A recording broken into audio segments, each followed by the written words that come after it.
Hey, everyone. Welcome back to Alone Guy. Today, we're diving into the latest Genshin Impact update, version 5.1, and let me tell you, there is so much exciting content to cover. Whether you're a casual player or deep into the meta, there's something here for everyone. So, let's dive right into the top 5 new features coming your way. First off, we've got brand new Archon quests.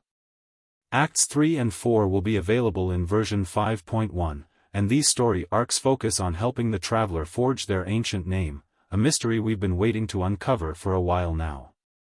The traveler will get help from a new tribe called the Masters of the Night Wind, who seem to play a significant role in these quests. Two standout characters from this tribe are Citlali and Ororon. Citlali seems like the comedic relief of the tribe, based on her quirky expressions, but don't let that fool you, she's carrying a cryo-vision and will be a valuable ally. Then we've got Ororon, who's more of a mysterious, cool-headed fighter helping us take on the Abyss. Interestingly, while Citlali is cryo, Ororon wields an electro-vision, which raises the question, can tribes carry multiple elements? Usually, tribes are linked to one element, so this could be something new, and I'm excited to see how this plays out when the update drops. By completing these Archon quests, you can also claim 500 Primo Gems, which is always a nice bonus. Next up is Xilanen's Tribal Quest, which will allow us to complete the final chapter of the Children of the Echoes storyline. This quest is part of the overarching narrative and, just like the Archon quests, will come with free rewards similar to what we got for ascending characters like Molani and Kinich. So make sure you don't miss out on those rewards. Now, let's talk about the event schedule for this update. First up is the Aphid Treasure Trace event, which wasn't highlighted much during the live stream, but will be teaming up with Xilanen again to capture phlogiston monsters. The process will involve weakening these creatures before capturing them, although it doesn't seem like there are any unique rewards tied to this event, just the usual free stuff like materials and mora. But the main event this time around is a celebration of Nahidha's birthday. Yes, you heard that right, we're throwing a birthday party for her, and there are going to be 3 different activities tied to this event. In the first activity, we'll be playing what I can only describe as Subway Surfers with a carriage. Yes, you'll be riding a carriage, dodging obstacles, and collecting items. Sounds pretty unique for Genshin.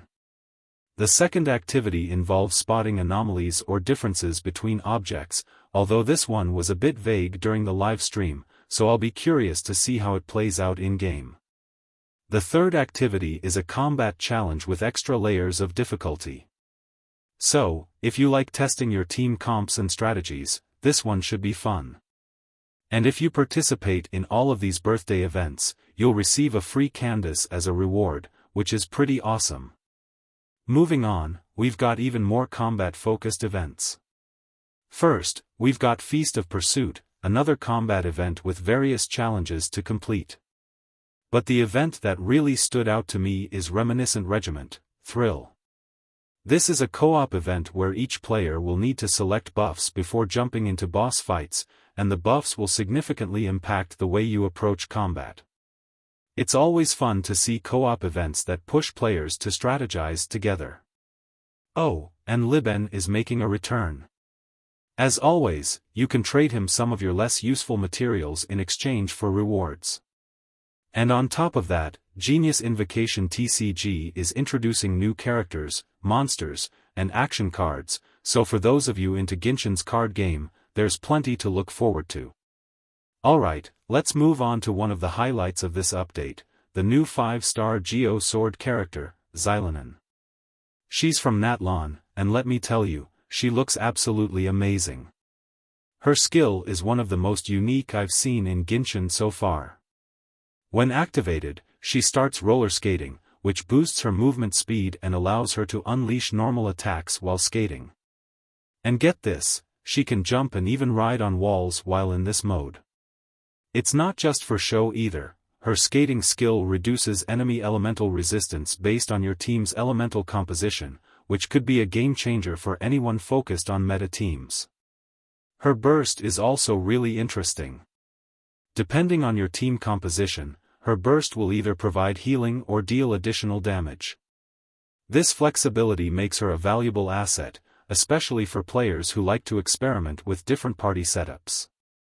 In terms of banners, Xilanen and Chiori will be the featured 5 stars in Phase 1, followed by Nahida and Hu Tao in Phase 2. As always, Xilanen's signature weapon will also be available during her banner, and you can pull for that if you want to maximize her performance.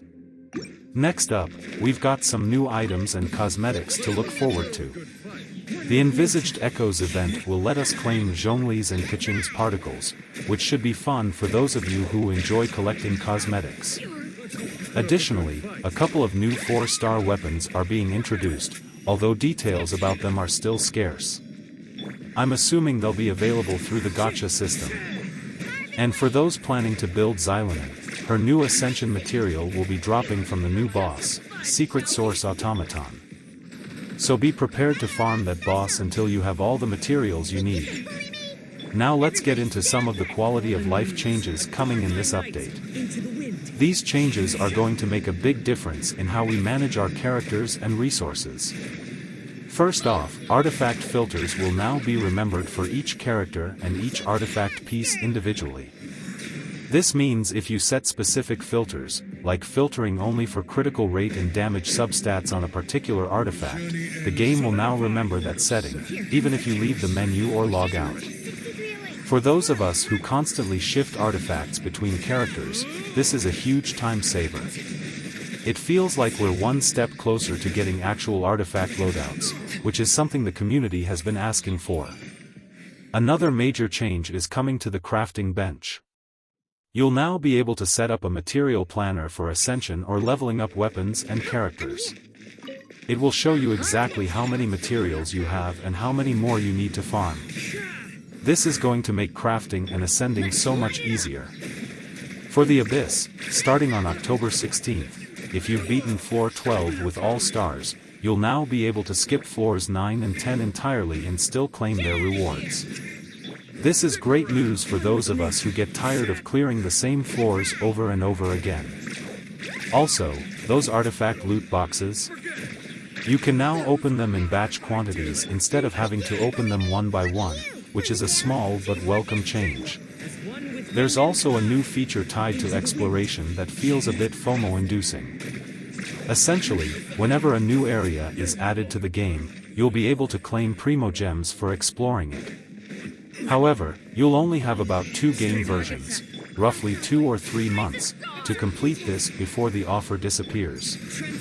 For example, in the current Natlon map, you can claim 100 Primo Gems each time you reach 40%, 60%, and 80% exploration, for a total of 400 Primo Gems. If you've already hit those percentages, you'll get those rewards once the update goes live. Finally, there are some minor optimizations, like Trounce domains being sorted from newest to oldest in the Adventurer's Handbook, and some changes to the Commissions tab. And in a fun bit of nostalgia, the first Natlon OST will be dropping soon, along with a heartfelt callback to the past 4 years of Genshin, since we're now celebrating the game's 4th anniversary. And that's it for the version 5.1 update. I hope you found this video helpful and informative. I'm currently working on several exciting videos about Xilanen's performance, meta implications, and more, so make sure to like, subscribe, and hit the notification bell so you don't miss out. Thanks for watching.